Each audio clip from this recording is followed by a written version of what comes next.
ओम शांति। आज का प्रातः क्लास है 22/9/64। रिकॉर्ड चला है धीरज धर मनुआ धीरज धर। ये किसने कहा और किसको कहा? बाप ने बच्चों को कहा, बच्चे अब थोड़ा टाइम बचा है नई दुनिया आने में। अभी ये दुख की दुनिया खलास होने वाली है, तो धीरज धरो। ये बाप बैठ समझाते हैं।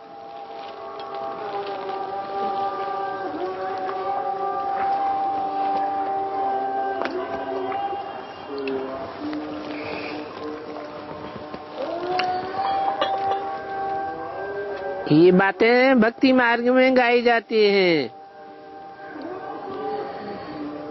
जब परमपिता परमात्मा आते हैं तो ऐसी आपदाओं के टाइम पर वो ही आकर के धीरज देते हैं, और तो कोई भी धीरज दे नहीं सकता।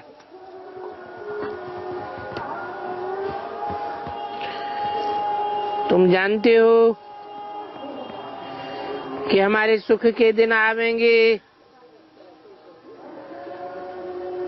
बाप आकर हमको सुख धाम ले जावेंगे। ये दुनिया तो दुख धाम है, और ये गीत आदि तो सब भक्ति मार्ग के हैं। भक्ति मार्ग में बाप सन्मुख नहीं होता है, सिर्फ गीत गाते हैं। और यहाँ तो तुम्हारे सन्मुख बाप बैठा हुआ है। सन्मुख होने के कारण बच्चों को कुछ भी कहने की दरकार नहीं पड़ती है।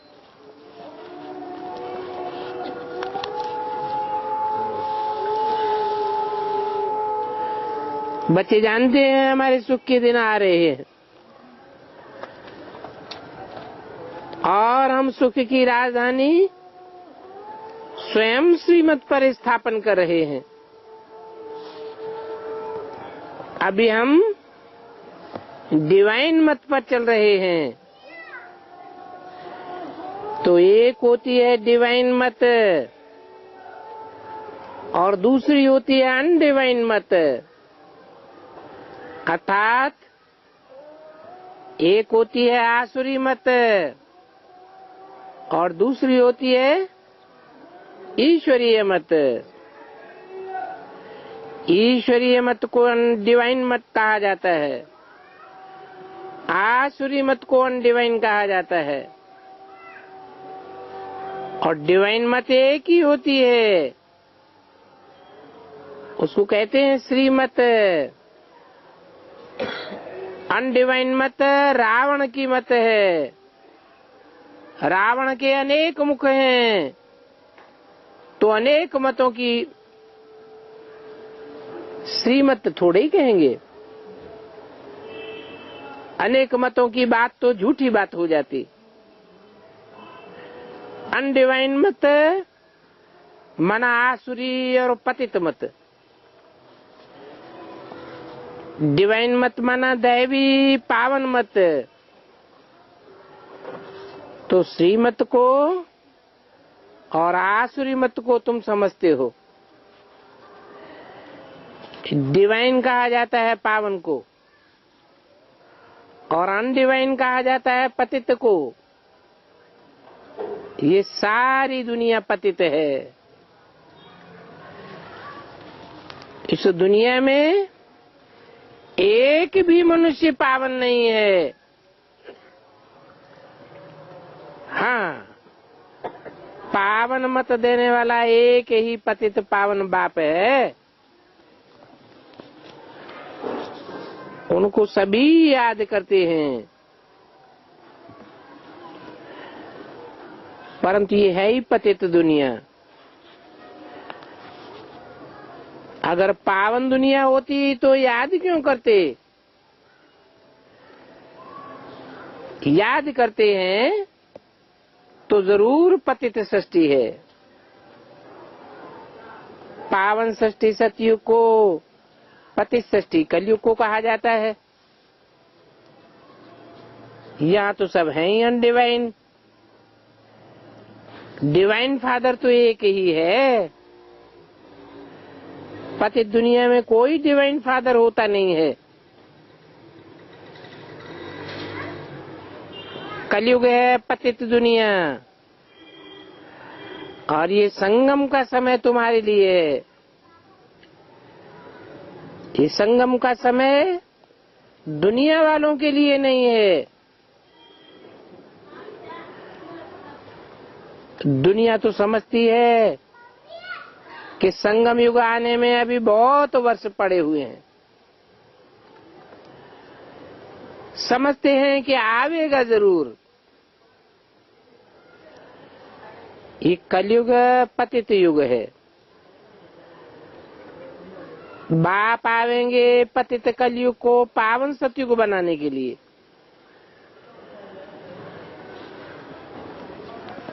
ऐसे तो कुमार अथवा कुमारियां भी डिवाइन पावन हैं,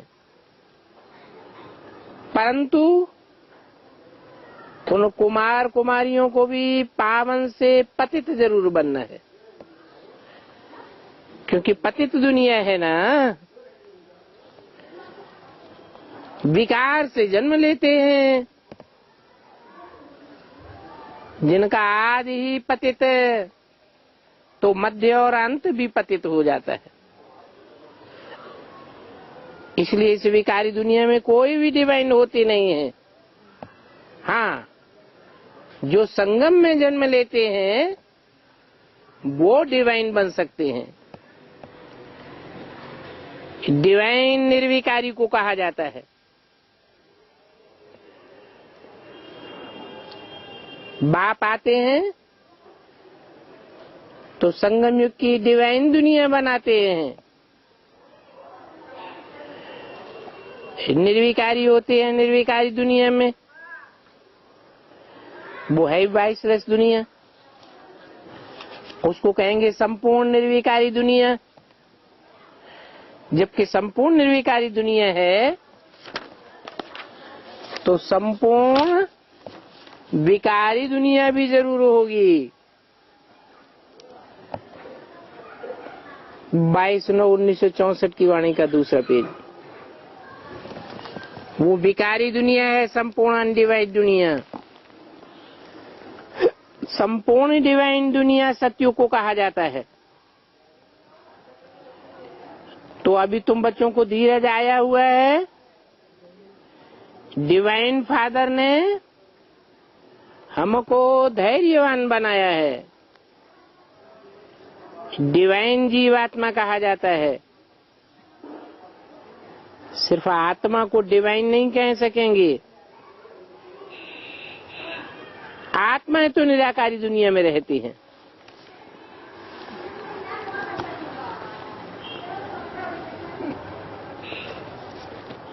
डिवाइन मनुष्य होते हैं पवित्र दुनिया में, और ये तो सारी दुनिया पवित्र है। अपवित्र को पवित्र बनाना ये निराकार डिवाइन फादर का ही काम है। तो तुम बच्चों को अब धीरज मिलता है। बच्चे, अब सतयुग आने वाला है। सुखधाम स्थापन करने में समय तो लगता है। फट से दुखधाम का विनाश हो जाए ऐसे तो होता नहीं कि फट से सुखधाम स्थापन हो जाएगा, दुखधाम का विनाश हो जाएगा। तुमको भी देखो कितना टाइम लगा है। पति सृष्टि कितनी बड़ी है। तुम भी जब लायक बनो तब तो पावन दुनिया बने। तो तुम खुद ही कहेंगे हम अभी पूरे बन जाएं तो फिर कर्मातीत अवस्था हो जाए, परंतु अभी बहुतों में देह अभिमान होने के कारण समझते हैं हम तो संपूर्ण बन गए हैं, हमको श्रीमत की दरकार नहीं है, इसलिए बाप को याद ही नहीं करते। याद से ही श्रेष्ठ बनेंगे। कोई कह नहीं सकते हैं तुम निरंतर बाप को याद करते हो क्या? कोई भी नहीं कह सकता हम निरंतर याद करते हैं। अंदर भी कोई ऐसे न समझे कि हम तो निरंतर बाप की याद में रहते हैं। याद में रहें तो बाकी और क्या चाहिए। सारा दिन भी कोई याद में रहे तो कर्मातीत अवस्था हो जाए। ये बड़ा मुश्किल है जो अभी कर्मातीत अवस्था हो जाए। सदैव बाप की याद में रहना बड़ा मुश्किल है। तुम पुरुषार्थ कर रहे हो सुखधाम में राजभाग लेने के लिए, तो अपनी अवस्था को देखना है। अगर हमारे में बहुत विकार हैं, बहुत कमियां हैं, तो समझना चाहिए हम इतना ऊंच पद नहीं पा सकेंगे, दौड़ी पहन नहीं सकेंगे निरंतर याद की। अपन को मुंह मियां मिट्ठू नहीं समझना है कि मैं तो संपूर्ण बन गया हूं। संपूर्ण तो होते ही है शिवालय सतयुग में। कलयुग में संपूर्ण कहां से आवेंगे? संपूर्ण तब बनेंगे जब सारा भारत शिवालय बन जाता है।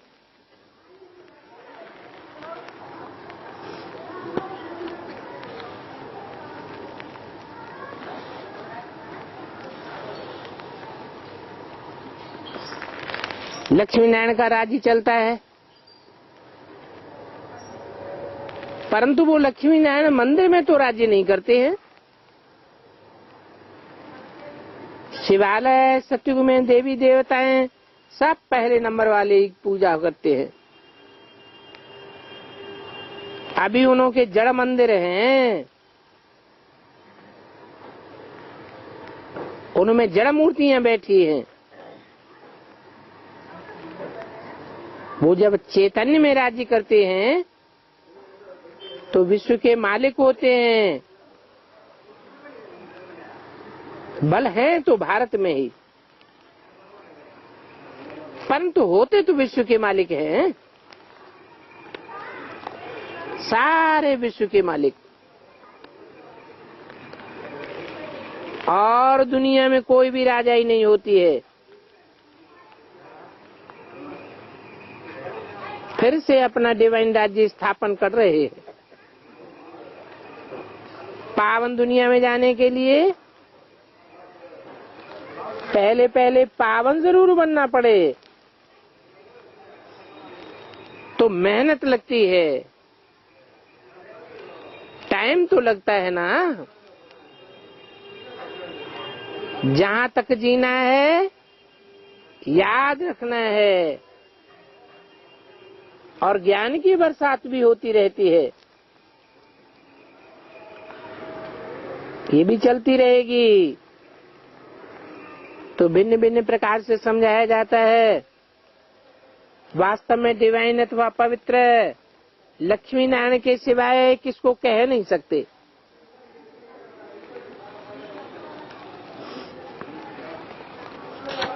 क्यों नहीं कह सकते हैं?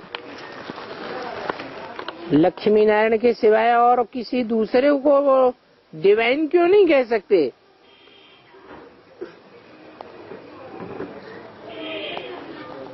क्योंकि लक्ष्मी नारायण की याद निरंतर ठहर जाती है, औरों की कुछ परसेंटेज में कम रहती है। बल वो सन्यासी भी पवित्र रहते हैं, परंतु वो हैं फिर भी पतित दुनिया में, विकार से पैदा होते हैं। वो जानते भी हैं स्त्री नागिन है, इसलिए उनको छोड़कर चले जाते हैं। फिर भी जन्म तो उन नारियों से ही लेना पड़ता है ना, परंतु ये बात वो खुद थोड़ा ही समझते हैं। शंकराचार्य ने संन्यास धर्म स्थापन किया, अच्छा काम किया, इसलिए उनकी महिमा होती है। परंतु ऐसे तो नहीं है कि उनका अच्छा काम लंबे समय तक ठहरता है, ठहरता रहा, फिर भी वो काम बुरा तो हो ही जाता है।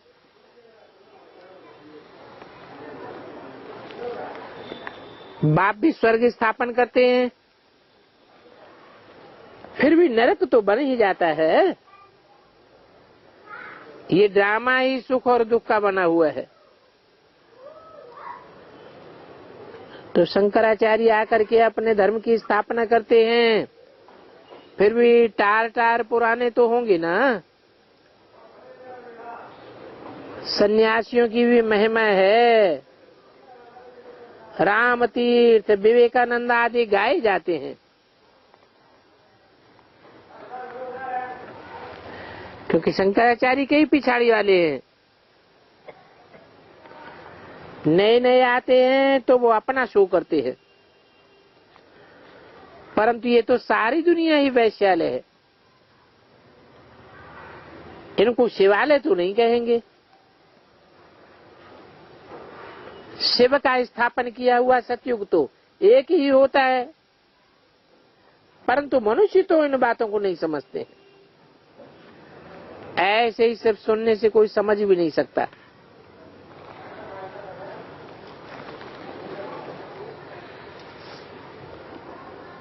एक होता है सुनना और दूसरा होता है समझना, तीसरा होता है फिर धारण करना।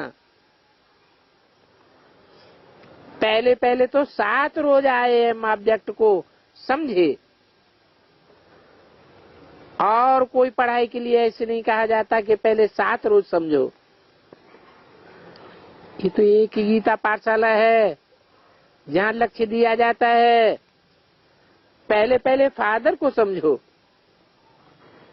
बाप कहते हैं मैं बच्चों की सेवा करने आया हूँ, जो कल पहले वाले बच्चे हैं वो ही आवेंगे। जब तक निश्चय बुद्धि न बने हैं तब तक बुद्धि में बैठेगा नहीं। निश्चय बुद्धि के बाद ही धारणा होती है। इसलिए बाबा पूछते हैं बताओ कहाँ तक निश्चय हुआ है।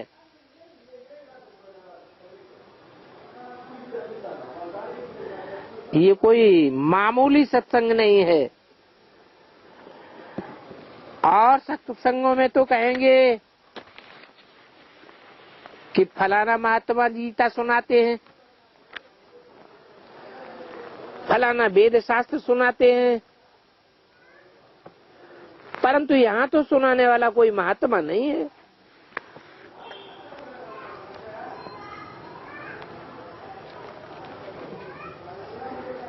ये तो बाप बैठ समझाते हैं। 22/9/64 की वाणी का 3रा पेज। पहले जब तक निश्चय नहीं है तब तक कोई क्या समझेगा। वहां सत्संगों आदि में तो समझेंगे कि ये फलाना वेद सुनाते हैं, राज विद्या पढ़ाते हैं। यहाँ तो वेदों, शास्त्रों अथवा राज विद्या आदि की कोई बात ही नहीं है।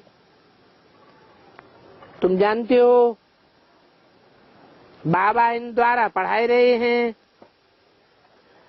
जब तक ये न समझा है तो आगे क्या समझेंगे। न समझने के कारण और ही वायुमंडल को खराब करते रहेंगे। या तुम्हारे में भी ऐसे नहीं है कि सब शिव बाबा की याद में सुनते हैं? नहीं, बुद्धि इधर उधर भागती रहती है। कोई हैं जो समझते हैं शिव बाबा ब्रह्मा द्वारा पढ़ाते हैं।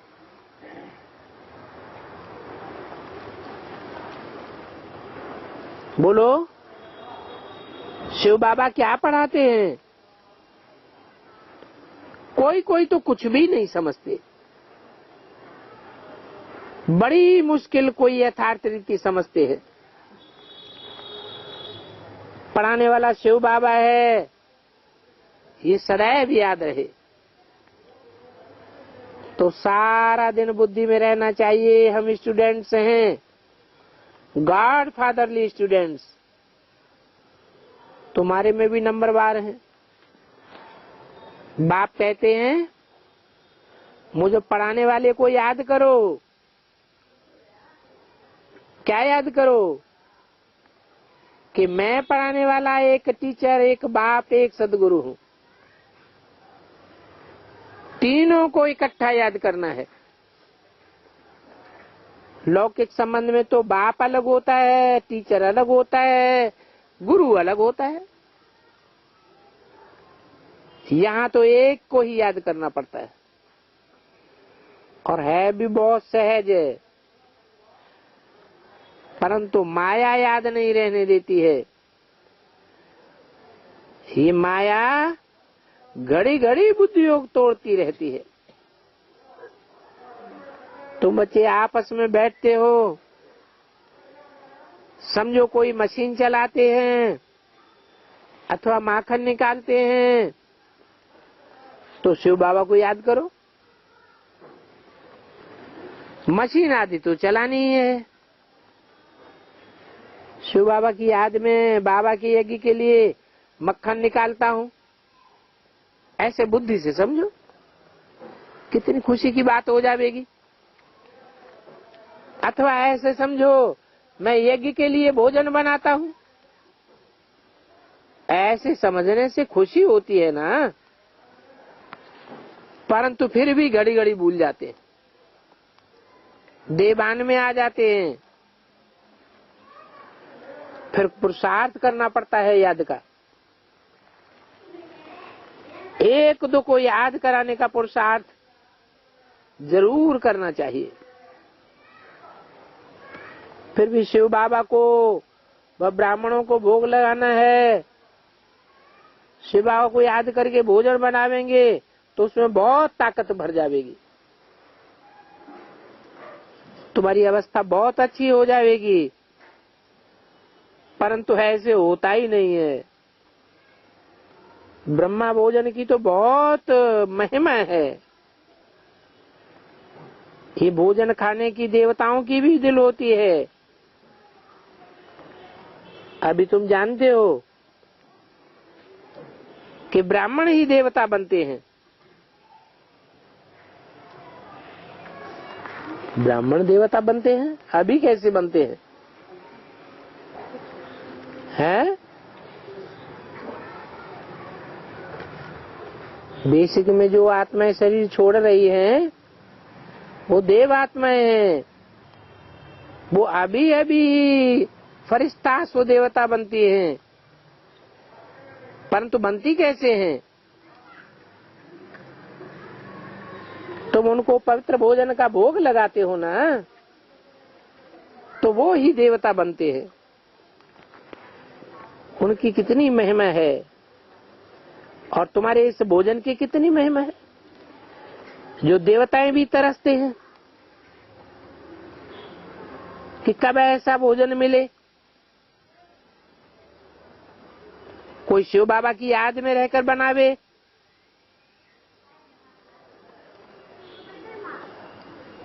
ऐसा शक्तियों का भंडारा हो, ऐसी शक्तियों का संगठन हो, याद में रह करके भोजन बनावे तो कितनी शक्ति मिले। परंतु ऐसे अब बेचारी याद में रहते ही नहीं है। समझते नहीं है कि याद भी भोजन है। याद आत्मा का भोजन है। वो याद भी अव्यभिचारी होनी चाहिए। ये बातें शक्तियों की बुद्धि में ही नहीं आती है। नहीं तो कितना पुरुषार्थ करें। बाबा को तो दिल होती है कि अपने हाथ से शिव बाबा को याद करते भोजन बनाऊं। इस बात की भी प्रैक्टिस करनी है। देखें कि भोजन बनाते बनाते हमारी याद ठहरती है कि नहीं। बाबा चैलेंज देते हैं, जो भी भंडारे में काम करने वाले हैं वो कोशिश करके देखो। बाबा जानते हैं कि 1 घंटा भी याद नहीं कर सकते हैं। याद वाले ज्ञानवान हो तो सर्विस में लग जावे। ऐसे याद करने वालों को फिर यहाँ सुख ही नहीं आवेगा। जब तक कांटे को फूल ने बनावे तो कुछ भी काम के नहीं है।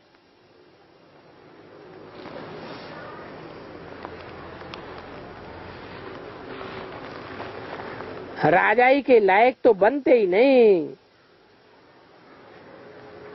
लायक वो बनते हैं जो नर को नारायण बनाने की सर्विस करते हैं। बाकी सिर्फ खाना बनाने से थोड़े ही किसको बना सकेंगे।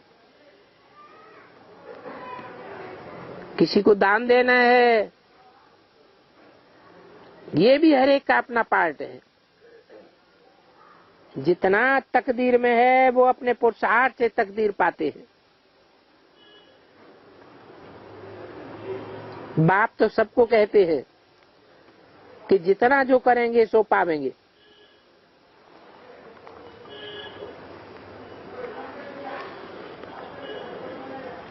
अपने बिलवेड मोस्ट बाप को याद करना है। वो सभी का बाप है।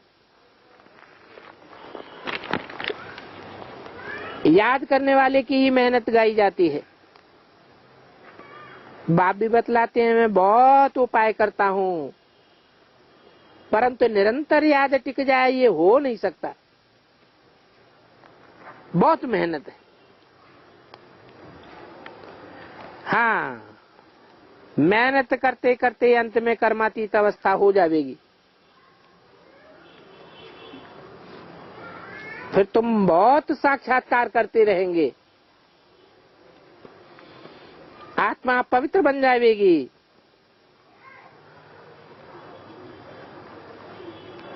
संस्कारों की टक्कर खत्म हो जाएगी।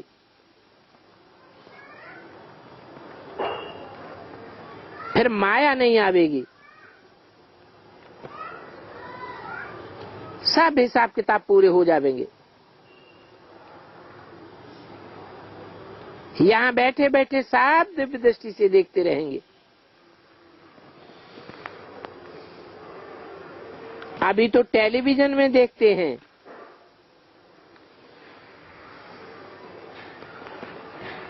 परंतु ये टेलीविजन कोई दिव्य दृष्टि नहीं है।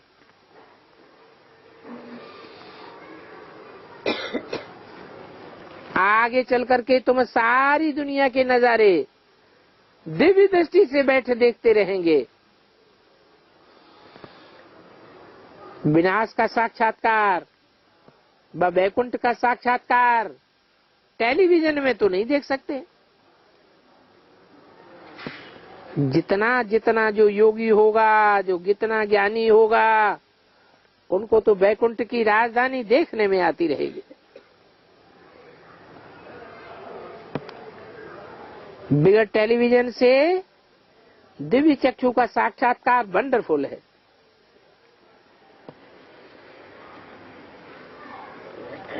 वो बिगड़ टेलीविजन ही होता है। सच्ची दिल से बाप की सर्विस में लगना है, तब अंत में मजा आवेगा। बुद्धि भी कहती है बाबा आप हमारी बहुत खातिरी करेंगे ना विनाश के टाइम पर।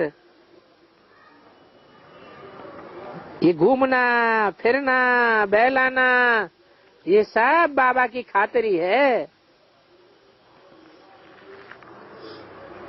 ऐसा बनने के लिए भी लायक बनना चाहिए।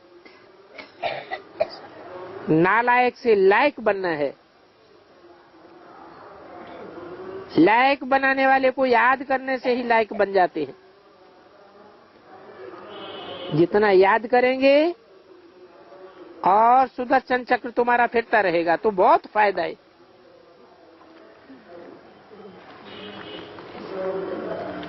बीज को याद करने से सारा झाड़ याद आता रहेगा। जितना जो करेगा वो अपने पैर पर खड़ा होता रहेगा। परंतु ये बातें तुम्हारे सिवाय कोई नहीं जानते हैं। न जानते हैं और न समझ सकते हैं। इस याद और ज्ञान से हम इतना जमा करते हैं जो वहां पता भी नहीं पड़ेगा कि हमको ये इतना भंडारा कहां से मिला है। 22/9/64 की वाणी का चौथा पेज। ये थोड़ा ही समझते हैं कि ये हमारे समय की हुई कमाई है।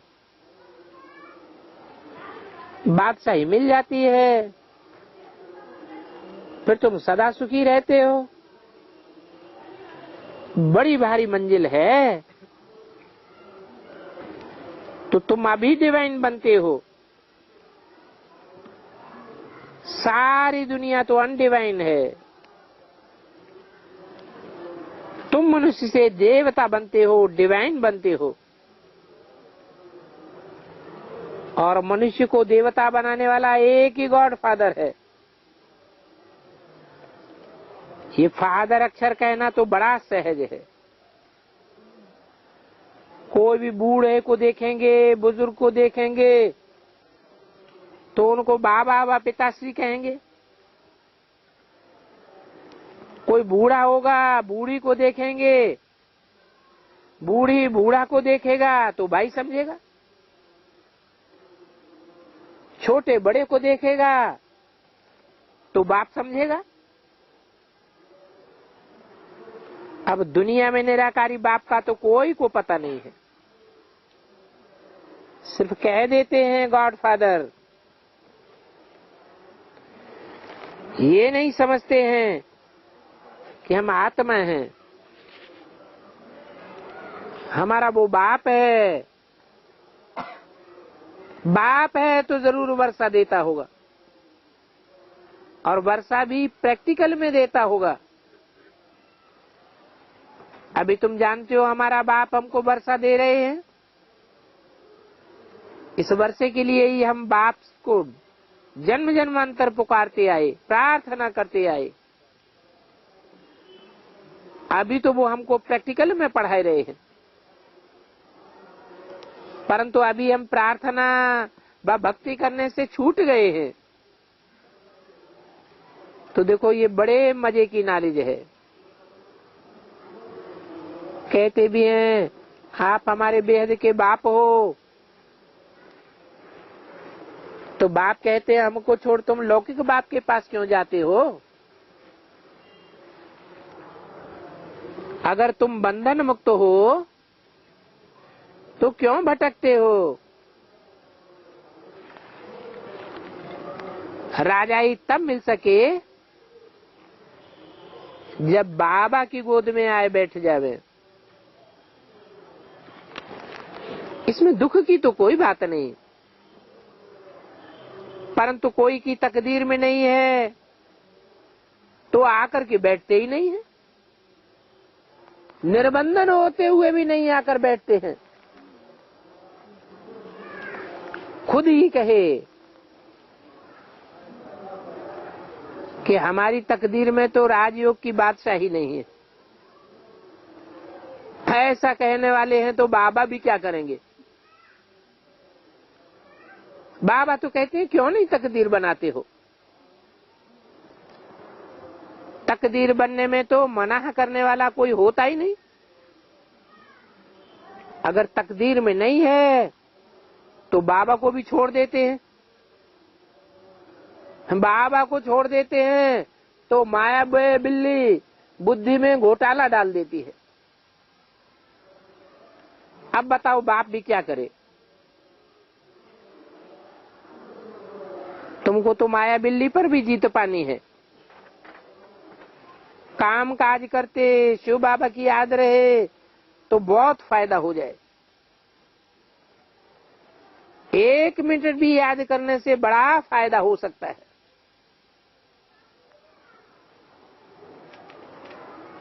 तो जो निरंतर याद करते होंगे उनको तो कितना फायदा हो जाएगा। एक दो को सावधान करना चाहिए और घड़ी घड़ी सावधान करना चाहिए, फिर कोई माने या ना माने।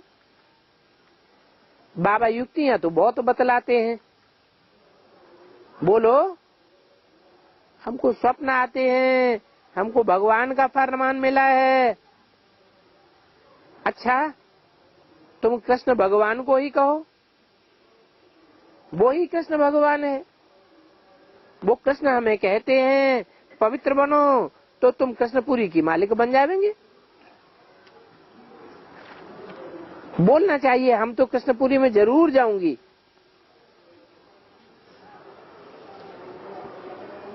ऐसे ऐसे कृष्ण का नाम दे करके फिर आस्ते आस्ते उनको समझाते रहना चाहिए। समझाने की भी युक्तियां चाहिए, फिर तुमको बाप की मदद भी मिलेगी। तुम्हारी दिल साफ होगी तो मुराद भी हासिल होगी। बीज और झाड़ का ज्ञान बुद्धि में होना चाहिए। बीज और झाड़ के ज्ञान का नशा चढ़ा हुआ होगा तो सर्विस भी करेंगे और उच्च पद भी पावेंगे। तो सर्विस इज फर्स्ट। यहाँ कोई भी आते हैं तो उनसे हम पूछ सकते हैं तुम पतित हो या पावन हो? गाते भी हैं पतित पावन आओ, तो जरूर पतित है रह रहे। पावन दुनिया सत्य को कहा जाता है, ये तो है ही पतित दुनिया। पर तो बाप आए हैं पावन इंस्टीट्यूशन बनाने के लिए। पहले पहले 7 रोज की भट्टी में पड़ना पड़े। ये आधा कल्प की बीमारी है, तो यहाँ कायदा है कि 7 रोज भट्टी में पड़े। पतित सिद्ध कर देना है। तुम पूछ सकते हो अगर तुम पावन हो तो फिर यहाँ क्यों आए हो? जो पतित होते हैं वही पावन बनने के लिए भटकते हैं। ये तो सारी दुनिया पतित है। तुमको फिर यहाँ आने की दरकार ही नहीं। अगर पावन हो जाओ देवलोक में, पावन दुनिया में चले जाओ। बड़ा युक्तिवाद समझाने वाला चाहिए, फार्म बनाने वाला भी बड़ा युक्तिवाद चाहिए।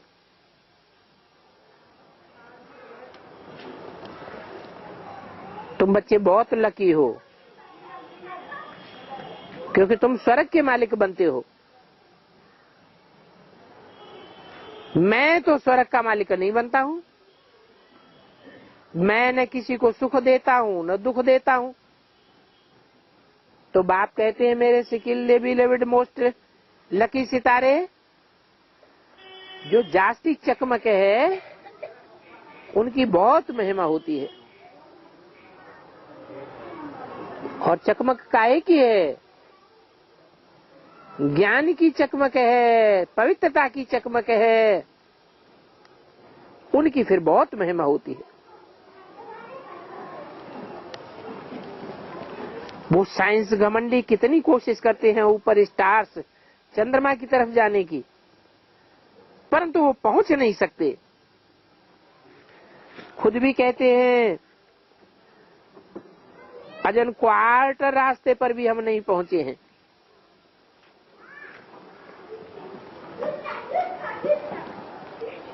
ये तो बिल्कुल दूर है, असंभव है जो कोई पहुंच सके।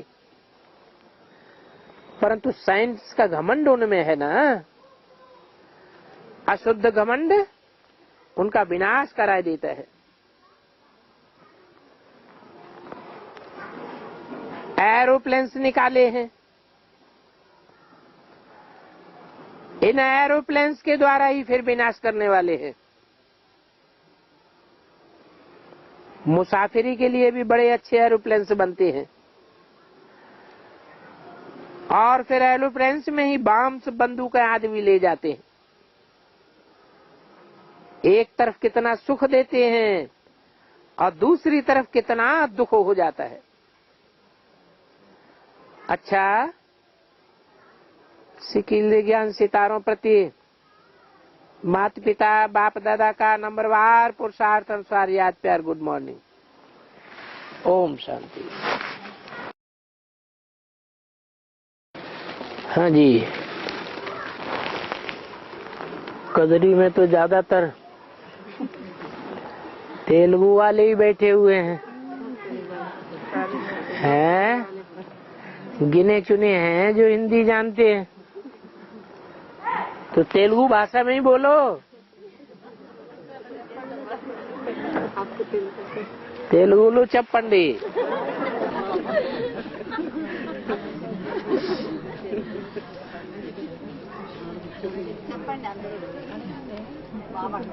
बोलो बोलो।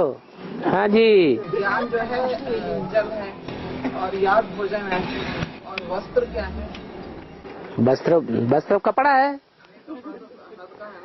हाँ हाँ, ये हद का शरीर रूपी वस्त्र होता है, बेहद का भी है। बेहद का शरीर वस्त्र है, शरीर रूपी वस्त्र है सूक्ष्म शरीर। और रोटी, कपड़ा और मकान, ये तीन चीजें सबको चाहिए, और पानी तो चाहिए ही चाहिए।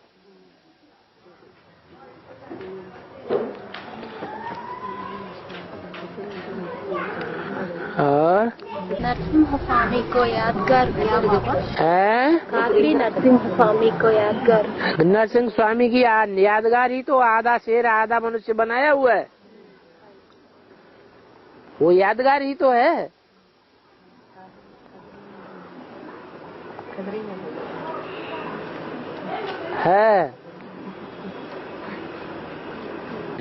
यहाँ पे कदरी में एक नरसिम्हा स्वामी का यादगार है, क्या है पूछ रहे हैं। क्या है? यादगार है और क्या है? वही बोल रहे हैं, पूछना क्या है? कदरी लक्ष्मी नरसिंह स्वामी यादगार हो, ये यादगार है। मतलब ये हो रहा है कि वहाँ यादगार है तो शूटिंग भी होनी चाहिए। कदरी वन होता है, वन माने जंगल। कदरी कहते हैं केले को। यहाँ कभी बहुत बड़ा केले का जंगल रहा होगा क्या? केले को हाथी बहुत खाते हैं।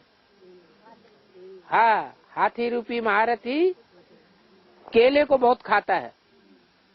तो यहाँ हाथी रूपी महारथी भी बहुत रहे होंगे, हिरण्यकश्यप जैसे।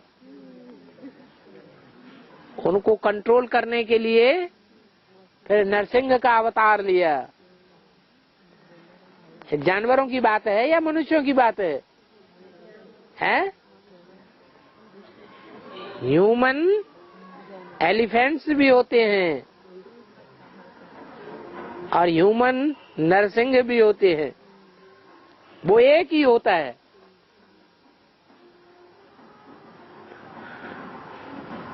और కోటి ఏకాదశి దక్షిణ వాకిలే దేవల్ల అంటారు. వైకుంఠ ఏకాదశి है। उत्तर दिशा के दरवाजा खोलती है। उत्तर दिशा का दरवाजा खोलती है वैकुंठी एकादशी है। एक होती है उत्तर दिशा और एक होती है दक्षिण दिशा। जो दुनिया का नक्शा है उसमें दक्षिण दिशा में इस्लामी लोग रहते हैं, मुसलमान, वो आसुरी संप्रदाय है। तो दक्षिण दिशा है असुरों की और उत्तर दिशा है देवताओं की। इसलिए वो वैकुंठी एकादशी गाई हुई है।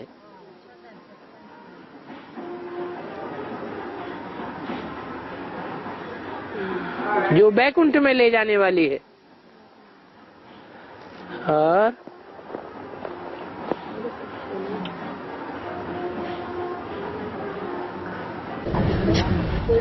उमा पार्वती करके शिव मंदिर भी है बाबा को, बड़ा यादगार। अच्छा, सब कदरी की बातें पूछेंगे।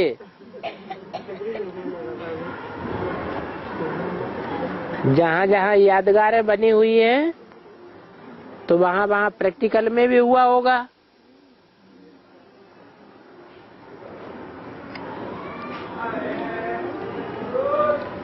और शादी वगैरह होती है, शादी वगैरह बहुत होते हैं और शादियाँ होती हैं वहाँ पे शिव मंदिर में। हाँ, शंकर पार्वती प्रवृत्ति मार्ग के दूसरों का भी क्या बनाएंगे, प्रवृत्ति मार्ग का ही बनाएंगे।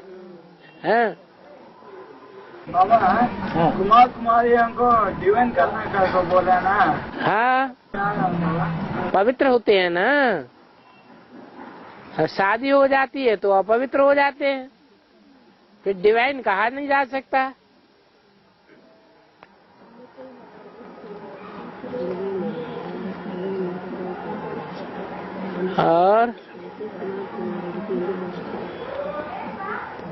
और ऐसे भी नहीं है कि जितने भी कुमार कुमारियां हैं वो सब सदैव डिवाइन ही रहते हैं, क्योंकि पैदाइश अनडिवाइननेस से हुई है या डिवाइननेस से पैदाइश हुई है। अनडिवाइननेस से पैदाइश हुई है, तो जिसकी पैदाइश ही अनडिवाइननेस से हुई है उनका आदि मध्य अंत तीनों डिवाइन नहीं हो सकता। अनडिवाइन बनना ही पड़े, बल कोई शादी न भी करते हो तो भी बाबा कहते हैं विकार में जाना माना शादी। इस पतित दुनिया में एक भी पावन नहीं रह सकता। माया किसी को छोड़ती नहीं है, तो सब कुमार कुमारी अनडिवाइन बन जाते हैं।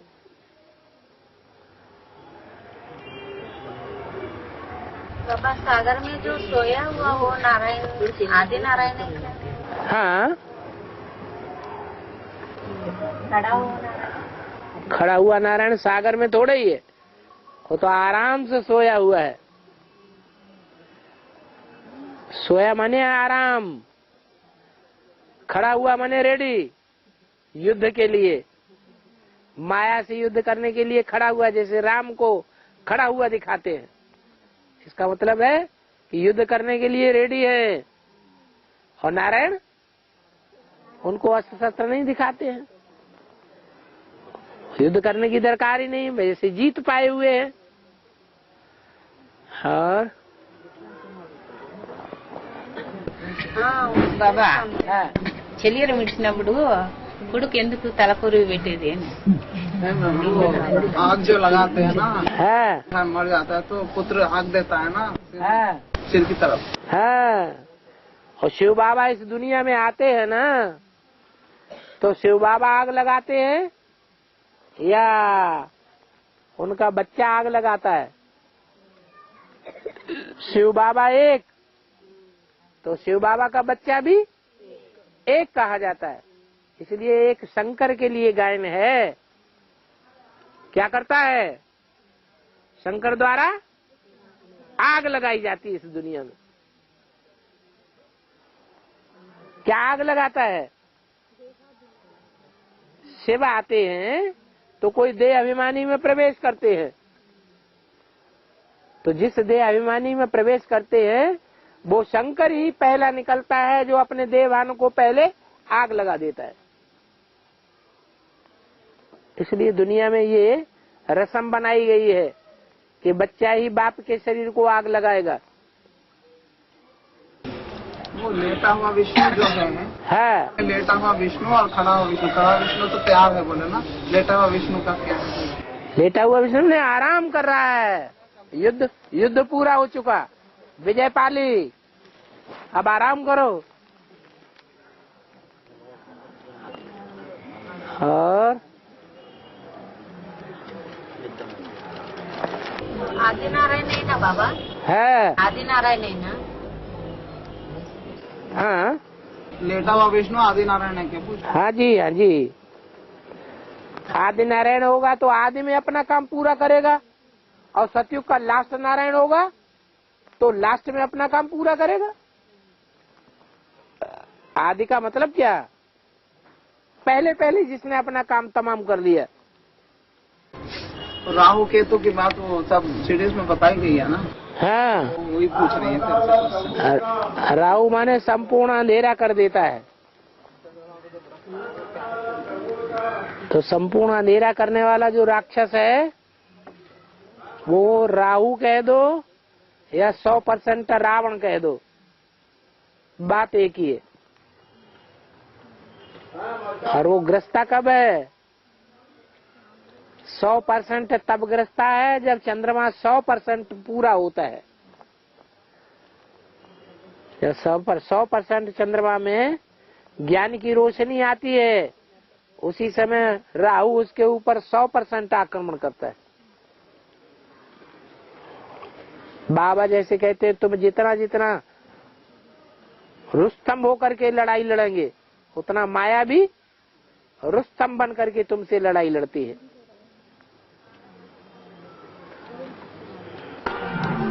ये दक्षिण में संगीत का ज्यादा वो है, जैसे पूजा पाठ में संगीत का ज्यादा यूज होता है दक्षिण में, उत्तर में नहीं होता है। ऐसा क्यों? ऐसा किस लिए होता है? संगीत माने संपूर्ण गीत, सम माने संपूर्ण, गीत माने गीत, तो दिल के अंदर से आवाज निकलती है वही संगीत है। उत्तर प्रदेश वालों है, उत्तर प्रदेश वालों के अंदर से संपूर्ण नहीं, लेकिन वो स्थूल संगीत है।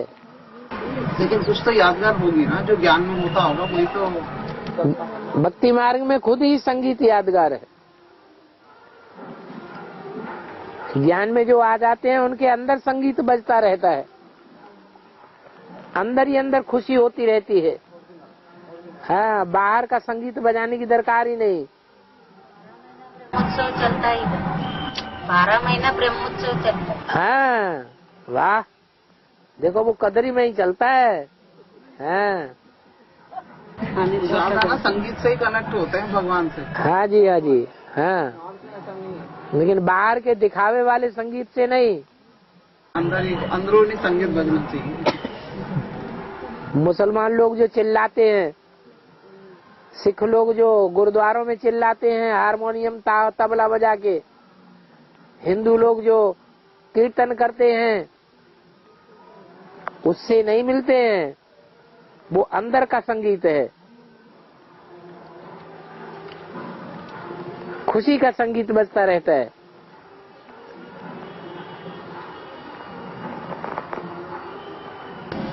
माता जी पूछ रही थी जो रत्नापल्ली है ना, जो गांव रत्नापल्ली, वो वहाँ पे 3-4 युगल है बोल रही हैं, और कन्याओं की सेफ्टी के लिए भी पूरी माताएं दौड़ के एकदम पहुँच जाएंगी, और हॉस्पिटल भी पास में है, पुलिस स्टेशन भी पास में, स्टेशन भी पास में है, तो वहाँ क्यों नहीं खुल सकता पूछ रही है, और तैयार है पूरा। पुलिस स्टेशन कौन सा? यही अपना रत्नापल्ली जो गांव आप भी जा चुके शायद, रत्नापल्ली। और स्टेशन कौन सा? स्टेशन नहीं ना जी, ये दो स्टेशन है ना, रेलवे स्टेशन पेरू, नल्ला चेरू करके कोई स्टेशन है, अच्छा बड़ा स्टेशन है वो। छोटा सा स्टेशन होता है, बड़ा सा नहीं, बड़ा सा तो कदरी है।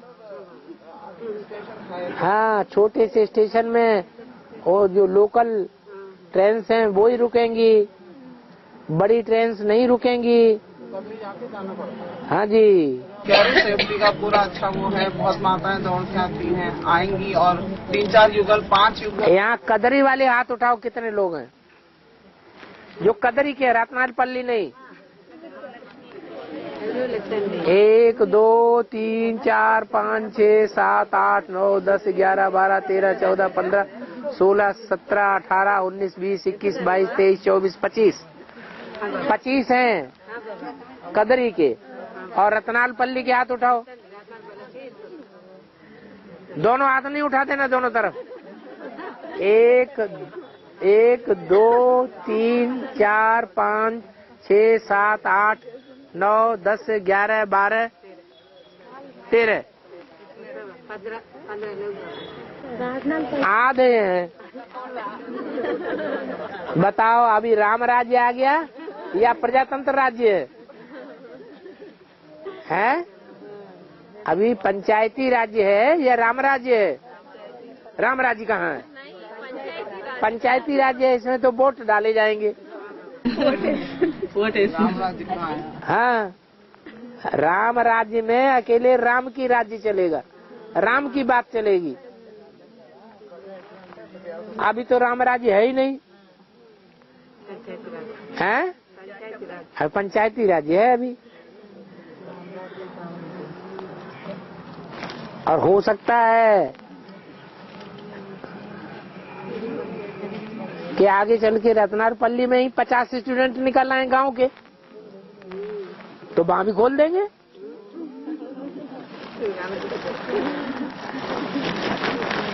क्या बड़ी बात है? बाबा ने तो बोला है तुम्हारे लाखों की तादाद में सेंटर्स हो जाएंगे, करोड़ों की तादाद में मुरलियां छपने लग पड़ेंगी। तो फिर रत्नापल्ली में भी सेंटर खुल जाएगा। और वो समुद्र मंथन का पूछ रही है समुद्र मंथन के बारे में। हो तो रहा है समुद्र मंथन। सागर कौन है और सूर्य कौन है और सितारे कौन है, पृथ्वी कौन है, ये नहीं जाना? पृथ्वी का पार्ट किसका है, चंद्रमा का पार्ट किसका है, पृथ्वी से चिपक के रहने वाला सागर का पार्ट किसका है, सागर और पृथ्वी दोनों से बहुत दूर रहने वाला सूर्य का पार्ट किसका है,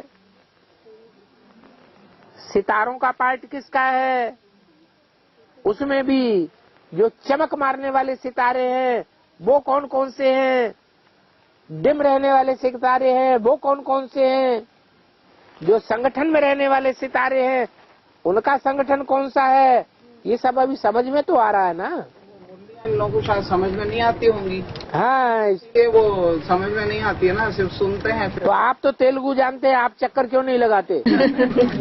आप भेजेंगे तो चक्कर लगाऊंगी, आप जिधर भेजोगे उधर चक्कर लगाऊंगी। इनसे कहते हैं कि वो आश्रम में आके बैठो, सो भी नहीं आके बैठती।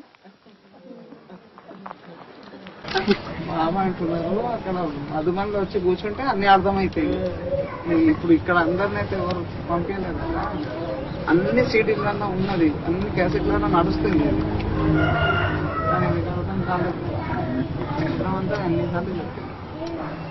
अच्छा, इस सभा में बिना भट्टी किए हुए कितने लोग बैठे हैं जिनको परमिशन नहीं मिली है? जिनको परमिशन नहीं मिली है,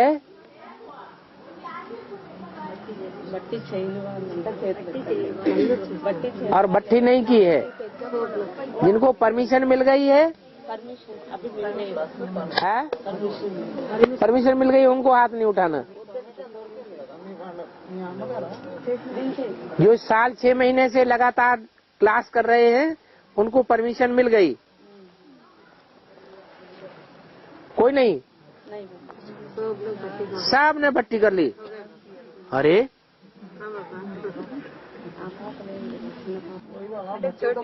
छोटी बच्ची लड़की है।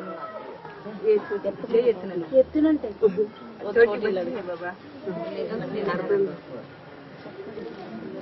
वही प्रॉब्लम वही है बाबा, सुनते हैं क्लास करते हैं लेकिन समझ में नहीं आती है, तभी वो क्वेश्चन उठते रहते हैं क्या कर।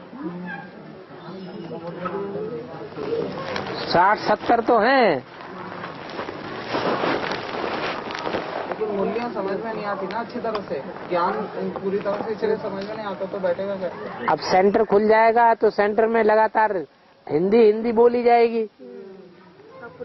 हाँ, तो रोज सभा सोसाइटी चेंज होने से भाषा जल्दी आ जाती है। जैसे हैदराबाद में वो छाया माता बैठ के क्लास खत्म होने के बाद बैठ के फिर पूरा तेलुगु में समझाती हैं सबको।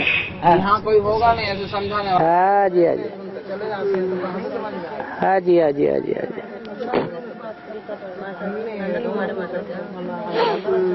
అదే సముద్ర మంథన్ గురించి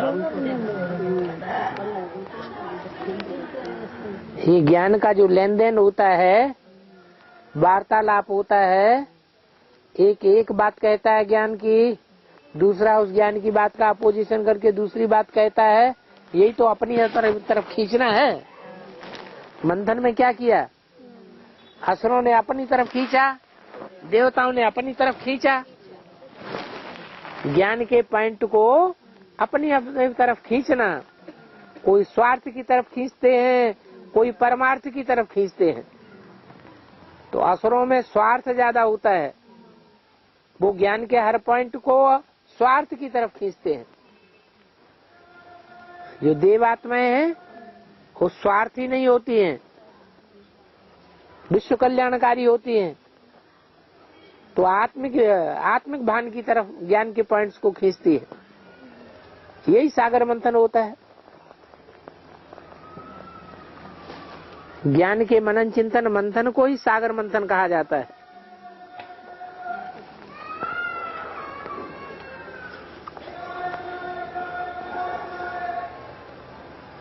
और बाबा आज के वाणी में बोला है, घूमना फिरना बहलाना यह सब बाबा की खातरी है। बाबा खातरी करते हैं ना बच्चियों की। अच्छा पार्ट बजाएं तो क्यों नहीं घुमाएंगे। आने वाली जिज्ञासुओं को खूब खुश करें। नहीं तो मुरली में तो बाबा और भी उल्टा बोलते रहते हैं, घूमना फिरना भूतों का काम है। फिर बाबा खुद ही घुमाते बहलाते हैं, तो भूतों का काम हुआ या भगवान का काम हुआ है? तो भगवान का काम हो गया। ज्ञान क्या है? ज्ञान का मतलब है किसी को खुश करना, दिल खुश हो जाए, दिल खुश मिठाई बांटो, यही ज्ञान है।